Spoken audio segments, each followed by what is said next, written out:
J'ai une petite question pour toi. Est-ce que c'est important pour toi d'avoir des bonnes notes dans les matières scientifiques cette année?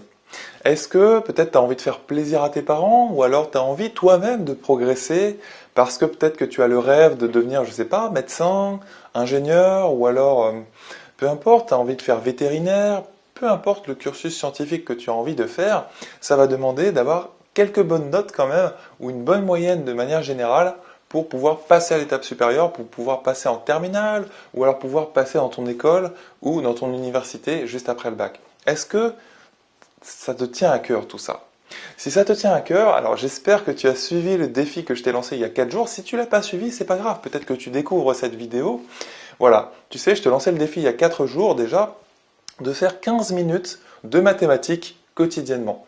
Tu sais, 15 minutes, c'est pas si dur que ça passe très très vite en fait. Ça passe vraiment très vite, il suffit de le faire. De le faire et surtout, tu peux te concentrer en éloignant ton portable juste pendant un quart d'heure, en éteignant ton ordinateur aussi si tu es devant un ordi, bref, en t'immergeant finalement dans cette expérience de faire des maths pendant 15 minutes. Si tu t'immerges, tu vas voir que tu vas même pas voir passer le temps. Ça se pourrait même que tu fasses 30 minutes de maths et tu t'es même pas rendu compte que tu as passé autant de temps sur les exercices que je vais te donner. Voilà. Donc si les choses dont je t'ai parlé au début de cette vidéo te tiennent à cœur, par exemple, tu as vraiment envie de progresser en maths, tu sais pas encore exactement ce que tu as envie de faire plus tard, mais voilà, tu sens que ça peut être important, que ça peut t'ouvrir des portes, pas seulement les maths d'ailleurs, les matières scientifiques d'une manière générale. Ben voilà, ça va te permettre de te remettre en jambes et d'arriver à la rentrée voilà, un peu plus frais et moins endormi par les vacances. Parce que tu sais, les vacances, ça endort un petit peu, tu le sais bien. Si je te remets tout de suite devant un contrôle, c'est pas sûr que tu réussisses à utiliser 100% de tes capacités, on va dire, pour répondre aux questions. Voilà. Donc l'idée, c'est de préparer tranquillement ton avenir avec 15 minutes de maths pendant les jours restants de ces vacances. Alors il est possible que ça demande un petit peu plus de maths pendant l'année, mais tu sais, c'est ce que je dis tout le temps à mes élèves. Si tu faisais seulement 15 minutes de maths ou 15 minutes de physique chaque jour, vraiment concentré, en ayant la volonté d'apprendre un nouveau truc, bah, ça suffirait à développer un très bon niveau dans cette matière ou dans n'importe quelle autre matière. Donc, il suffit juste de vouloir améliorer un petit truc chaque jour ou de vouloir vraiment apprendre quelque chose chaque jour quand tu fais un exercice, de se dire, ok, cet exercice, je viens de le faire, je viens de voir que j'ai fait une petite erreur, par exemple sur les fractions, sur un calcul de fractions.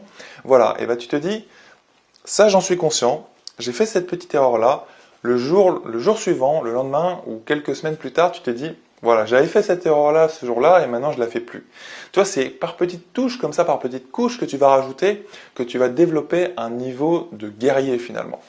Donc c'est aussi simple que ça, hein, c'est aussi simple que ça. Simplement, il faut une habitude quotidienne. En prenant une habitude quotidienne, des petites touches que tu te sens capable de tenir, des petits exercices ou une petite durée, et après laquelle aussi tu peux te récompenser, il n'y a aucun souci, tu vois, tu peux te dire, je vais jouer à un jeu ou je vais voir des amis juste après, ou alors je sors la plage, je ne sais pas où tu es actuellement, mais peu importe, tu peux te récompenser après ton quart d'heure de maths, ou ton quart d'heure de physique, ou ton quart d'heure de je sais pas quoi. Ok? Donc voilà, c'est parti, aujourd'hui on va corriger les exercices que je t'avais donnés hier. Si tu découvres cette vidéo, vraiment, lance-toi dans ce défi, suis-nous, tu vois, je donne des exercices chaque jour à faire. Pardon.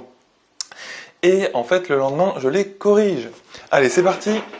Donc là, j'ai plus de voix. Tu vois, je t'avais donné hier, si tu rentres en seconde, ces deux petits calculs que tu peux faire. Tu peux même mettre en pause la vidéo dès maintenant et les faire. Tu vois, juste après, tu vas voir la correction que je vais donner là maintenant. Donc vraiment, si tu les as pas fait, mets pause sur la vidéo et c'est parti, tu les fais sur un brouillon. C'est parti? Alors ici, l'idée, c'est de développer, de distribuer finalement. Donc tu peux mettre les flèches. Moi, je sais que je les mets tout le temps. Tu vois, ça aide en fait. Hein. Le 2x, tu vas le multiplier avec 4x. Le 2x, après, tu vas le multiplier avec 3. Alors après, il y a des personnes qui ont des ordres un petit peu différents ici. Tu peux voir les choses d'une manière un peu différente. Tu peux faire 2x par 4x, puis après moins 1 par 4x, peu importe l'ordre en fait. L'idée, c'est de prendre toujours le même, pour que ce soit plus simple. Donc là, je vais peut-être le noter, on va dire, en mauve. Je ne sais pas si ça va être très visible, mais je vais essayer d'écrire relativement grand. Tu vois, hop, on va départager comme ça. Voilà, on va le faire juste là. Donc, égale quoi? 2x par 4x. Combien ça fait 2x fois 4x? Tout simple, tu fais 2 fois 4, ça fait 8. Et ensuite, tu fais x fois x, ça fait x au carré. D'accord? X fois x, si tu veux. Donc là, tu écris 8 8x au carré. Voilà, ça c'est le premier élément. Tu sens qu'il va y en avoir 4 en fait des éléments comme ça. Pourquoi 4? Parce que tu multiplies 2x par 4x et puis par 3, ça va te donner deux éléments, deux termes en fait. Puis ensuite, moins 1 par 4x et par 3, ça va te donner deux nouveaux termes. Ça marche? Donc finalement 4 au total. Donc là après, tu fais le 2x par le 3. 2x fois 3, ça fait combien? Tu fais 2 fois 3, ça fait 6. Donc ça te fait 6x, tout simplement. Plus 6x. Le x, il est toujours là, tranquille, il n'a pas bougé. Ensuite, moins 1, bah, tu fais plus si tu veux. Tu peux mettre un plus, pourquoi pas. Et tu peux te faire dans ta tête moins 1 par 4x, multiplié par 4x. Combien ça fait moins 1 par 4x? Ça fait tout simplement moins 4x. Voilà. Donc si tu veux, tu peux, dans un premier temps, écrire le détail. Tu peux écrire moins 1 plus moins 1 si tu veux, fois 4x. Il n'y a pas de souci, tu peux faire ça. Tu vois, j'ai mis des parenthèses autour de moins 1 parce que le plus et le moins ne peuvent pas se suivre. Mais finalement, tu vois, le calcul, on vient de le faire ici à l'oral et ça te donne, on a dit, moins 4x. Donc là, je mets moins 4x direct. Tu vois, je peux enlever le plus. Mais si tu n'es pas sûr, tu mets un plus à chaque fois, en fait. Moins 4x, voilà. Et après, c'est parti. Donc, moins 1 fois 3. Donc, c'est plus moins 1 fois 3, quelque part. Et ça va te donner moins 3. Voilà. Donc là, tu as presque fini. C'est juste qu'on peut simplifier certaines choses, tu vois. Moins 6x, enfin, pardon, plus 6x moins 4x, ça va te donner 2x. Voilà. Donc, finalement, il te reste ici 2x. Tu vois, je vais même effacer direct ici. Il te reste 2x. Voilà, et c'était la seule chose que tu pouvais simplifier. À la fin, tu encadres tout le temps ton résultat. Ça te permet à toi d'y voir plus clair et ça permet aussi au prof qui va te lire sur ta copie d'y voir plus clair. Donc, je t'encourage à le faire. Et voilà. Ça, c'était la petite distribution, le développement. Finalement, on a développé ce calcul. Développer ou distribuer, ça permet d'enlever les parenthèses, tu vois. Ici, on n'a plus de parenthèses. Au passage, ça s'appelle une fonction du second degré. Voilà, c'est des fonctions qu'on étudie beaucoup en fin de seconde et en début de première et qu'on utilise pas mal en physique, notamment quand tu lances une balle ou quand tu vois, si tu prends un canon et que tu lances un boulet de canon, le boulet il va avoir une trajectoire parabolique, on appelle ça, c'est-à-dire une trajectoire qui suit ce genre de fonction-là. Donc ensuite, là, ce que tu peux avoir comme calcul, c'est ceci, c'est 2 au cube fois 4 au carré. Ça arrive souvent que tu aies des calculs comme ça en maths, dans les exercices. En fait, en première ou en terminale, tu peux avoir des calculs de puissance. C'est pas compliqué du tout, en fait. Il suffit juste de se rappeler de ce que c'est qu'une puissance. 2 puissance 3, donc tu peux te le dire comme ça dans ta tête. 2 puissance 3, ou alors 2 exposant 3, c'est pareil. C'est en fait 2 fois 2 fois 2. Donc je peux le mettre si tu veux en vert, c'est 2 fois 2, hop, fois 2. Voilà. Et 4 au carré, tu vois derrière. Alors tu vois, j'ai dit 4 au carré, ou alors moi j'ai tellement l'habitude. Et en fait, je te dis les différentes façons de le dire. 4 au carré, ou 4 puissance 2, ou alors 4 exposant 2. Voilà. Donc ça te fait ici, juste en dessous, fois, donc tu as toujours le fois en blanc, hein, et 4 fois 4. C'est ça en fait une puissance. C'est le nombre multiplié par lui-même autant de fois que sa puissance l'indique. Voilà, et après ça c'est facile à calculer, tu vois, on le fait de tête, on n'utilise pas la calculatrice. 2 fois 2, ça te fait combien? Ça te fait 4. Fois 2 encore, 8. Fois 4, alors 4 fois 8 ou 8 fois 4, bah, ça te fait 32. Et 32 fois 4, là c'est un peu plus pénible. Bon, 32 fois 4, si tu veux, ça fait combien? Tu peux multiplier 4 par 30 déjà. 4 par 30, ça va te faire 120. Hein, parce que 4 fois 3, 12. Et ensuite 4 fois 2, ça te fait 8. Donc finalement, 128 le résultat. Voilà, donc là je mets 128. Et comme d'habitude, j'encadre le résultat. Je t'encourage à faire de même. Voilà, encadrer le résultat, bah, ça te permet de rendre les choses visibles, tu vois, parce que en maths, dans les exercices, petite astuce, c'est tout bête en fait, tu l'as sûrement déjà vu, tu connais sûrement déjà cette astuce, c'est que les exercices précédents, ou plutôt les questions précédentes, quand tu y as répondu, ce sont des résultats que tu vas obtenir. Et ces résultats-là vont te servir dans la question d'après ou dans la question d'après encore. Tu vois? Parce que, en fait, en maths, on construit les résultats petit à petit, un peu comme un mur. Tu vois, tu mets une brique, une deuxième brique, une troisième brique, tu obtiens un mur, c'est-à-dire un truc voilà, qui est pas mal, qui peut te servir par la suite. En maths, c'est la même chose. Tu vois, on construit des résultats et c'est pour ça qu'il y a plusieurs questions dans les exercices, souvent. C'est d'une part pour te guider et d'autre part, c'est vraiment pour construire quelque chose d'assez puissant à la fin, un résultat intéressant, un résultat nouveau, grâce à tous les précédents résultats. Tu vois?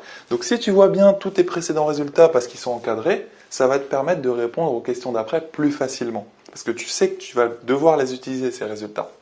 Alors ici, je ne vais pas vraiment avoir assez de place pour résoudre ce truc-là, tu vois. x au carré supérieur ou égal à 4. Ce que je te propose, c'est que je vais effacer ça. Donc je vais retenir x au carré plus 5x plus 2 égale 0. Hop. Voilà. Donc là, ce que je te propose de faire pour résoudre ça, on va le faire de deux manières très rapidement. On va le résoudre de manière calcul et après on va le résoudre par le graphique, par le dessin. Alors comment faire? Tu vois, par le calcul, tu vas passer le 4 de l'autre côté. En fait, on va pas enlever le carré comme ça. C'est pas aussi simple que ça. Tu vois, tu peux pas mettre une racine là et puis une racine là. Enfin, si tu peux, mais il faut être plus à l'aise pour le faire. Tu vois, je vais pas forcément expliquer tous les détails ici. Une autre manière de faire, c'est utiliser une identité remarquable et c'est ça que je te recommande de faire. Donc tu vois, là tu te mets, tu fais ça, tu fais x au carré moins 4 supérieur ou égal à 0. Tu vois, tu as passé en fait le 4 à gauche en faisant moins 4 de chaque côté de l'inégalité. Ça marche? Et après, tu fais un x. Tu sais, ça c'est une identité remarquable parce que 4 c'est 2 au carré. Et donc c'est l'identité remarquable. C'est dur à dire ce truc. Hein. C'est a moins b facteur de a plus b. Tu vois, avec le a c'est x et le b c'est 2. Pas 4. Hein. Le b c'est 2. Tu sais, c'est x. C'est a au carré moins b au carré. Et ce que ça vaut, ça c'est a moins b facteur de a plus b. Donc ça te donne x moins 2 facteur de x plus 2. Voilà, supérieur ou égal à 0. Et là, il faut un peu de savoir-faire, tu sais. Je t'en parlais déjà il y a quelques jours, je crois on avait eu un exercice qui ressemblait à ça. Là, tu as besoin de faire un tableau de signes pour ça. On a besoin de faire un tableau de signes, donc tu vas vouloir connaître le signe de x moins 2 et le signe de x plus 2. Là, je fais un petit tableau de signes super vite fait, alors j'espère que tu vas le voir. Hop, je vais effacer un peu. Donc tu vas voir, c'est pas très compliqué, il faut connaître ça par contre. Tu vois, ça c'est des fonctions affines, et les fonctions affines, bah, il faut connaître comment ça marche. Ça te donne une droite, et puis, alors là c'est vrai que ouais, ça c'était un exercice que j'ai donné si tu passes en première, donc normalement tu devrais être capable de le faire. Ça donne une droite qui monte et qui passe par deux sur l'axe des y. Donc finalement, au niveau de son signe, ça va donner quoi? Bah, c'est un moins puis un plus, ça on est sûr. Hein. Tu vois, ça va changer de signe ce truc-là quand x bouge. Tu passes de moins l'infini à plus l'infini. Et ça s'annule quand x vaut 2. Tu es d'accord? Ça devient égal à 0 quand x vaut 2. Si x égale 2, ça devient égal à 0. Donc là, tu vois, je vais mettre x moins 2, j'espère que tu vois. Et là, tac, je commence le tableau. Là, je fais une ligne qui descend, je mets un 0. Et je sais que c'est un moins et un plus, parce que c'est une fonction affine croissante. Tu sais pourquoi? Parce qu'il y a un coefficient directeur juste devant qui est 1, qui est positif. Là, pareil, la deuxième fonction affine, qui est x plus 2, c'est un peu la même en fait, sauf qu'il y a un plus au lieu d'un moins. Et bien, ça va s'annuler quand x vaut moins 2. Tu fais un trait qui descend jusqu'en bas, tu mets un 0 là, ça c'est pour x plus 2. Et là, tu obtiens tout simplement un moins et un plus encore, parce que c'est une fonction affine qui est croissante pour la même raison que l'autre. En fait, son coefficient directeur, tu vois, c'est un 1. Le 1, on ne le voit pas. Hein. Le 1, il est là, si tu veux, il est devant le x. Coefficient directeur, tu sais, c'est le coefficient qu'il y a devant le x dans une fonction ax plus b. C'est le a. Voilà. Donc c'est parce qu'il y a un 1 qui est positif que ta droite, elle monte comme ça. Je ne vais pas la dessiner ici hein, pour aller un petit peu plus vite. Donc ça te fait un moins et un plus. Là, tu vois, je peux remettre un moins supplémentaire ici pour la première. Et là, ça y est, tu vas obtenir ton tableau de signes. Donc là, tu fais tout simplement une nouvelle ligne. Et alors tout ça, bah, je vais le mettre vite fait en petit. Je ne sais pas si tu vas voir. Hein. X moins 2 fois x plus 2. Et puis là, tu mets plus, moins, plus, tu mets le 0, les deux zéros ici. Et voilà, et là c'est presque fini parce que toi tu voulais savoir quand est-ce que tout ça, tu vois on a fait un tableau de signes, pourquoi finalement? On l'a fait parce que tu voulais savoir quand est-ce que c'était supérieur ou égal à 0. Et bien là il suffit de regarder, c'est supérieur ou égal à 0 quand x, il se balade de moins l'infini à moins 2, et aussi quand x se balade de 2 à plus l'infini. Parce que tu vois tu as un plus là. Autrement dit en français, ce machin là il est plus grand que 0, il est plus quand x se promène de moins l'infini à moins 2, ou alors de 2 à plus l'inf. Mais par contre, il est moins, donc là, ça ne nous intéresse pas, quand x se balade entre moins 2 et 2. Voilà, graphiquement, ça se joue comme ça. Ça se joue comme ça. Ça, si tu veux, c'est la courbe de la fonction carrée. Tu la connais peut-être. Hop. En fait, là, ce qu'il faut que tu obtiennes, c'est ce que tu dessines. Si tu veux le résoudre graphiquement, ce truc, tu fais ça, l'axe des x. Tu peux le faire mieux avec des carreaux. Hein. Tu vois, la fonction x au carré, c'est une parabole qui ressemble à ça. Je sais pas si tu te souviens, hop, ça passe par l'origine, tac, là tu vas avoir, je sais pas si tu mets 1 par exemple, tu vas avoir 1, etc. Tu vas avoir 1 ici en ordonnée, tu sais, en Y. Pareil pour de l'autre côté, donc là tu vas avoir 1. Voilà, et toi tu veux que ce soit plus grand que 4. Bah, quand est-ce que la courbe elle est plus grande que 4? Si tu dis que ça c'est 1, 2, 3, 4, donc là tu peux faire une ligne, donc là tu as 4, et là tu fais une ligne.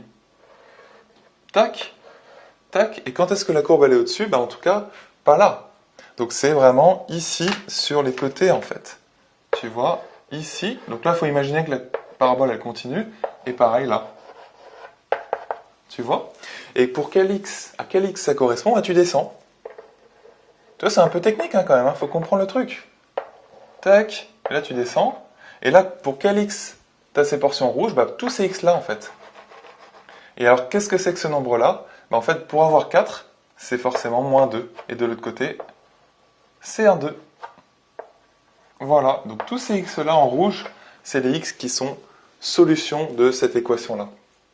Tu vois, de cette équation-là, ou de celle-ci qui est la même. Voilà, x au carré plus grand que 4, ça marche quand x, si on résume, est plus grand que 2. Et c'est logique, imagine je prends un x qui vaut 3 ou 4. Tu es d'accord que si tu le mets au carré, bah je sais pas, je mets 3 au carré, ça fait 9. C'est plus grand que 4. Si je prends un x qui vaut 4, 4 au carré ça te fait combien? Tu vois, 4 au carré ça va te faire 16, c'est plus grand que 4, ça marche. Par contre, si tu prends x égale 0, x égale 0, x au carré au 0, enfin x au carré, pardon, ça fait 0 au carré, et ça te donne 0. 0, c'est pas plus grand que 4. Tu vois, donc là, dans cette partie blanche ici, ça marche pas. Dans toute cette partie blanche. Et ça remarche quand x, il est inférieur ou égal à moins 2. Donc les solutions, c'est moins l'infini, moins 2 inclus, union 2 plus l'infini, 2 inclus. Voilà, j'espère que tu auras compris ça. C'est assez technique finalement, tu vois, il y a pas mal de choses à comprendre. Et si tu réussis à comprendre toutes les étapes de ça, bon bah là, tu es plutôt à l'aise pour partir en première, et même en terminale, ça resserre de temps en temps. Donc là, c'est parti, je termine avec la résolution de la dernière équation. C'était... Alors, qu'est-ce qu'on avait choisi? C'était x au carré plus 5x plus 2. Hein. Bon, j'aurais même pu effacer. Hop, j'ai juste trouvé... Ça me demande beaucoup de force en plus. Voilà, on va juste les faire là sur le côté. Hop, tu vois, on avait donné comme équation à résoudre, c'est pas très compliqué, hein, x au carré plus 5x plus 2 égale 0. Donc tu vois que c'est bien une équation parce que tu vois, tu as un égal. Quand c'est un égal, tu as une équation. Et quoi, tu te souviens, ça veut dire égal. Donc pour résoudre ce type d'équation, c'est une équation du second degré. Alors là, tu vois, c'est une méthode toute faite. Il n'y a même pas à réfléchir. En fait, tu sais, on résout ça avec delta, ce qu'on appelle aussi le discriminant. C'est pas un très joli mot. Hein. Voilà, et ça, bah, tu calcules delta. C'est une lettre grecque. Souvent en physique, on utilise cette lettre pour signifier autre chose, pour signifier une différence. Quelque chose moins quelque chose. Voilà. Et là, bah, tu te souviens comment calculer le delta? Bah, c'est b carré moins 4ac. C'est vraiment une recette toute faite. Là, il suffit de calculer delta. Et ensuite, si delta est positif, il y aura deux solutions, etc., etc. Là, le b, c'est combien? C'est 5, tu es d'accord? Le a, c'est le 1. Et le c, c'est 2. Donc finalement, tu obtiens 5 au carré. Tu vois, si je colle en fait la formule, moins 4 fois 1. Alors le a, c'est pas x au carré. Hein. Le a, on répète, c'est le coefficient qu'il y a devant. Donc c'est 1 en fait. Voilà. Donc là, ça te fait 1 fois 2. Ça, tu calcules ça de tête. On sort pas sa calculatrice. Hein. Tu te souviens, je t'en parlais dans les précédentes vidéos. Là, c'est parti. Hein. On fait ça de tête. C'est super facile. 5 au carré, ça te fait 25. Et 4 fois 2, ça te fait 8. Donc tu vois, tu fais ce petit calcul-là à part. Hein. Ça te fait 4 fois 1. Enfin, le 1, il sert à rien, quoi. Tu vois? Donc ça te fait 25 moins 8. Bon, ça fait combien ça, 25 moins 8? Tu peux enlever 5, ça te fait 20, et tu enlèves encore 3 pour faire 8 hein, au total. Donc ça te fait 17. Voilà, donc ça, c'est un petit résultat intermédiaire. Là, tu vois que c'est positif, donc je le mets, plus grand que 0. Hop. Donc il y a deux solutions. Il y a deux solutions à cette équation. Je peux le mettre vite fait. Hein. Deux solutions, j'écris rapidement. Les deux solutions, je te rappelle, c'est x1, je peux les noter en rouge par exemple, x1 et x2. Tu sais, il y a des formules, alors les formules, je vais juste les rappeler à l'oral, c'est moins b moins racine de delta, le tout sur 2a. Et l'autre, c'est moins b plus racine de delta sur 2a. Donc voilà, il n'y a pas vraiment à réfléchir ici. Il faut y aller, on applique la technique. Donc x1, ça va te donner, on répète, moins b moins racine de delta sur 2a, c'est-à-dire moins 5. Hop, moins racine de 17 sur 2a, c'est-à-dire 2 fois 1, donc sur 2. Voilà, ça se simplifie pas vraiment, c'est un nombre un peu barbare. Je sais même pas du tout combien ça fait, mais tu sais quoi, c'est pas très important ici. Et l'autre, tu remplaces ce moins-là par un plus. Donc ça te fait moins 5 plus racine de 17 sur 2.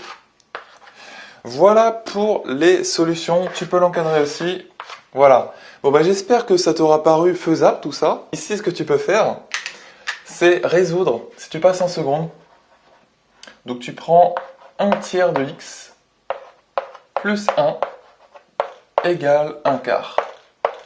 Voilà. Tu résous ça tranquillement. Tu sais, tu passes le 1 de l'autre côté, tu mets même des notes, tu simplifies, ensuite tu passeras le 1 tiers de l'autre côté. Ensuite, là, si tu passes en première, je vais te demander de dériver une fonction. Tu sais, les fonctions dérivées, c'est quelque chose qu'on utilise très souvent, et au bac, il y a toujours une question là-dessus. Donc la dérivée de cette fonction-là, imaginons g de x, hop, égale, par exemple, qu'est-ce que je vais te donner?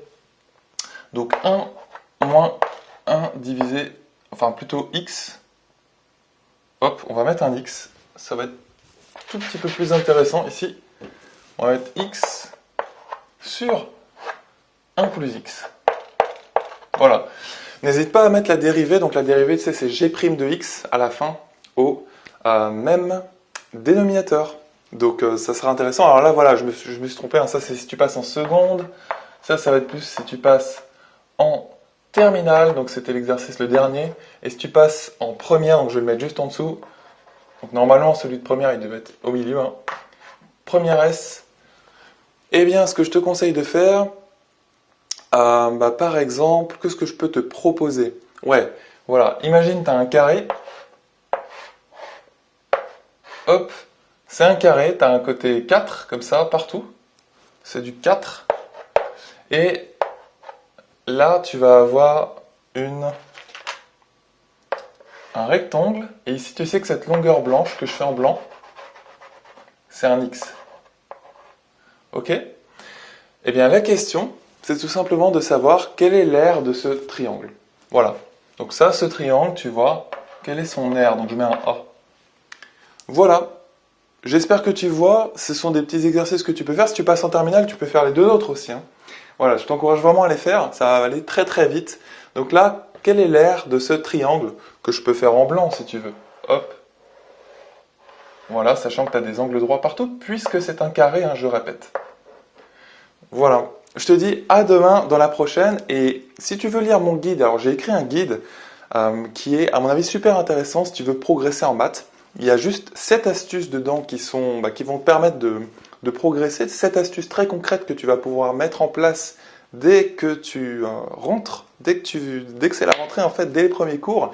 Voilà, tu peux aller lire ce guide, il est en bas dans la description, dans la vidéo, il suffit juste de cliquer sur le lien, tu arriveras sur mon site et tu peux télécharger gratuitement ce guide au format PDF et prends le temps de le lire. Tu vas voir, à mon avis, ça peut t'intéresser si tu as envie de progresser en maths, si tu es soucieux de ta scolarité et de ton avenir. Voilà, ça va vraiment t'intéresser parce que j'y raconte un petit bout de mon histoire et surtout je te donne des astuces que j'ai moi-même appliquées quand j'étais élève et qui vont probablement te servir aussi. Voilà, je te dis salut, à demain dans la prochaine vidéo.